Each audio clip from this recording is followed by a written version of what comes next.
आज हम लोग पढ़ने वाले हैं now the leaves are falling fast का एमसीक्यू।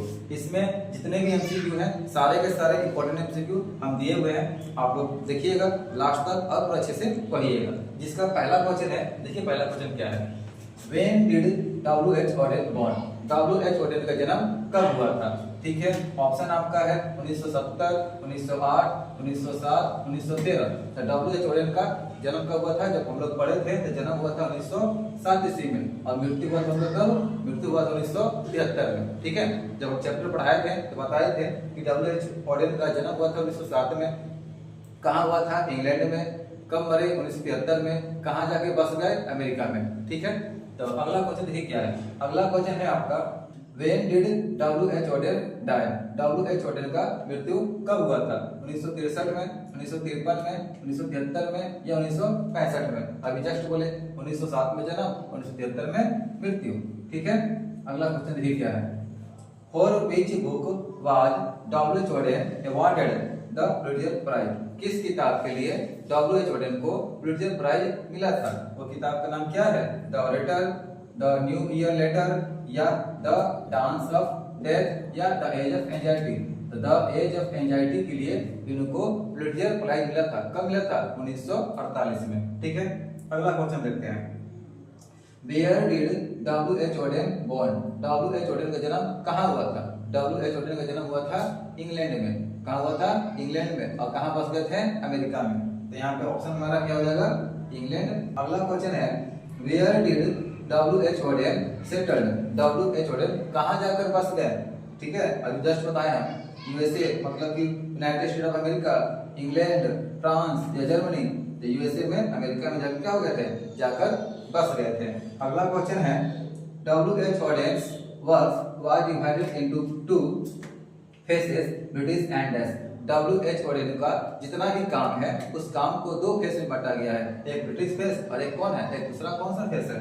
इटालियन है, डेनिश है, अमेरिकन है या नन है? अमेरिकन है। क्या है? अमेरिकन है। जन्म लिए थे इंग्लैंड में और जाके अमेरिका में बस गए थे, इसीलिए इनके जीवन काल को दो फेस में बांटा गया, एक ब्रिटिश फेस में बांटा गया, एक अमेरिकन फेस में बांटा गया। ठीक है, आगे देखते हैं अगला क्वेश्चन क्या है आपका। अगला क्वेश्चन है what was the full name of W.H. Odean? W.H. Auden का पूरा नाम क्या है? विलियम हेनरी ऑडेन है या वाल्कर हर्बर्ट ऑडेन है या वास्टन ह्यूज ऑडेन है? ठीक है, या इनमें से कोई नहीं है। इसका ऑप्शन सही सी सही हो जाएगा। इसका ऑप्शन सी सही हो जाएगा, वास्टन ह्यूज ऑडेन। अगला क्वेश्चन है in which year was Auden awarded the Pulitzer prize? किस साल W.H. ऑडेन को पुलित्जर प्राइज मिला था? हम बताएं अभी जस्ट किस साल मिला था? 1948 को मिला था। इसका ऑप्शन बी हमारा क्या हो जाएगा? सही हो जाएगा। 1948 को इनको पुलित्जर प्राइज मिला था। किसके लिए? द एज ऑफ एंजाइटी के लिए। Now the leaves are falling fast written by. Now the leaves are falling fast को किसने लिखा है? John Keats, W.H. ऑडेन या जॉन डन? तो हम लोग पढ़ रहे हैं chapter 3 now the leaves are falling fast. इसके कवि कौन है? W.H. ऑडेन। इन्होंने ही हमारे इस कविता को लिखा है। कौन? W.H. ऑडेन ने। अगला क्वेश्चन है now the leaves are falling fast is. Now the leaves are falling fast क्या है? एक लिरिक है, ऑड है, सोनेट है या अलगी है? एक लिरिक है, एक गीत है। क्या है? एक लिरिक है, एक गीत है। ठीक है, अगला क्वेश्चन है फॉलिंग लीव्स रेफर्स टू। ठीक है, कवि जो है फॉलिंग लीव्स रेफर्स टू मतलब कि पत्ते गिरने का तुलना किससे करते हैं? तो मानव से करते हैं। किससे करते हैं? मानव से। जितना तेजी से पत्ता गिरता है अपने देश से अब क्या कर रहे हैं? लोग मर रहे हैं, मतलब मानव मर रहे हैं। इसका ऑप्शन क्या हो जाएगा? The process of death and human waste हो जाएगा। ठीक है, क्या हो जाएगा? The process of death and human waste. ठीक है, पत्ते गिरने की तुलना किससे करते हैं? मानव की मृत्यु से करते हैं। जितना तेजी से पत्ता गिर रहा है अब लोग उतना तेजी से क्या कर रहे हैं? मर रहे हैं। ठीक है, पत्ता की तुलना किससे किए? मानव की मृत्यु से। अगला क्वेश्चन है the parks are dash. Park जो है किस तरह से चल रहा है? स्टैंडिंग है, रनिंग है या रोलिंग है या लाइंग है? रोलिंग, लुढ़कते हुए। किस तरह से चल रहा है? लुढ़कते हुए चल रहा है। ठीक है, अब आगे देखते हैं आगे क्या है। अगला क्वेश्चन है human life is no better than dash. मानव का लाइफ जो है, मानव का जो जीवन है किससे बेटर है? डेथ से बेटर है। किससे बेटर है? मृत्यु से अच्छा है। अगला the travellers are dash beings moving towards our death. वो यात्री कौन है जो मौत की ओर जा रहे हैं? एनिमल है, ह्यूमन है, रूरल है या अर्बन है, तो ह्यूमन लोग है, मानव लोग है। क्या है? मानव है जो धीरे धीरे मौत की ओर जा रहे हैं। अगला क्वेश्चन है whispering neighbours refers to. Whispering neighbours किसे बोला गया है? विस्परिंग नेबर्स का अर्थ क्या होता है? विस्परिंग नेबर्स का अर्थ एक पड़ोसी होगा, या मैसेंजर ऑफ डेथ होगा, मौत का सूचना, या नेचर होगा, प्रकृति होगा, या सराउंडिंग होगा, वातावरण होगा। तो क्या होगा? ये मौत का सूचना है। क्या है? विस्परिंग नेबर क्या है? मौत का सूचना है, मैसेंजर ऑफ डेथ। ठीक है।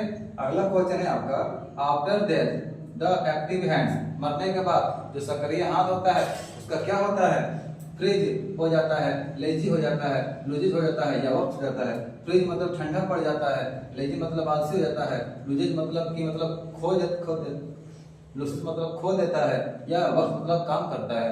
क्या करता है? फ्रीज ठंडा पड़ जाता है। मरने के बाद जो एक्टिव हैंड है वो क्या होता है? फ्रीज पड़ जाता है, ठंडा पड़ जाता है। अगला क्वेश्चन है आपका the falling of dash refer to the speedily arrival of death.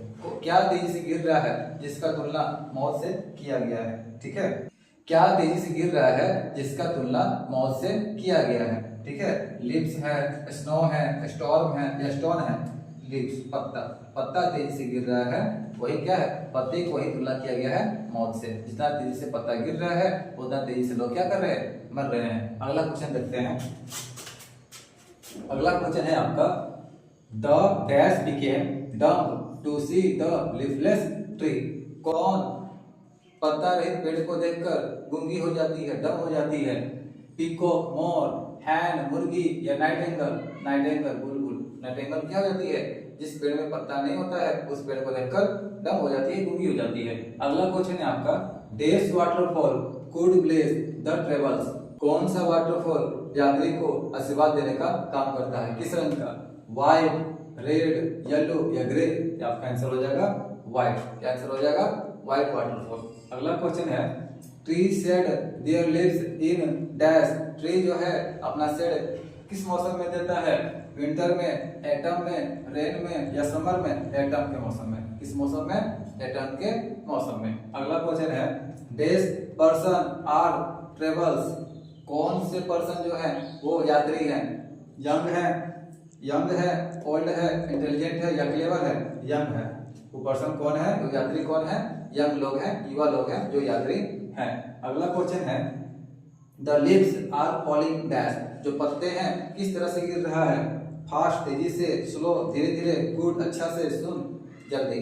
तेजी से गिर रहा है, फास्ट मतलब तेजी से गिर रहा है, पत्ता तेजी से गिर रहा है। अगला क्वेश्चन है the term last distress refers to. Last distress का अर्थ क्या है कविता में? लास्ट प्रॉब्लम है, डेथ है, या जनरी है? लास्ट प्रॉब्लम है। क्या है? Last problem. इसके बाद कोई प्रॉब्लम आएगा ही नहीं, क्योंकि अंतिम यात्रा मतलब उसके बाद उसका समाप्ति हो जाएगा, फिर लाइफ में लास्ट प्रॉब्लम। अगला क्वेश्चन है व्हाट आर फॉलिंग फास्ट। क्या तेजी से गिर रहा है? स्नो, बर्फ, लीफ पत्ता, फ्लावर फूल, बॉल गेंद। लीव्स पत्ते तेजी से गिर रहे हैं। क्या तेजी से गिर रहा है? पत्ता तेजी से गिर रहा है। अगला क्वेश्चन है इन द सेकंड लाइन, दूसरे लाइन में of the poem now the lips are falling fast. Now the lips are falling fast के दूसरे लाइन में नर्स किसे बोला गया है? नर्स किसे बोला गया है? ठीक है। नर्स बोला गया है पेड़ को, और नर्सिस फ्लावर बोला गया है प्लांट को, पौधा को। ठीक है। यहाँ पे क्या हो जाएगा आंसर आपका? ट्री। आंसर क्या हो जाएगा? ट्री। नर्स किसे बोला गया? बड़ा बड़ा जो पेड़ है उसको नर्स बोला गया है, और उसी के छत्र छाया में जो छोटा छोटा पौधा जन्म लेता है उसको क्या बोला गया है? प्लांट बोला गया है। इसका सेकंड लाइन में नर्स बोला गया है किसको? ट्री को। नर्सिस फ्लावर किसको बोला गया है? प्लांट को। ठीक है। यहीं पे हमारा इस चैप्टर का ऑब्जेक्टिव समाप्त होता है। आई होप आपको समझ में आया होगा। ठीक है। अब मिलते हैं अगले वीडियो में।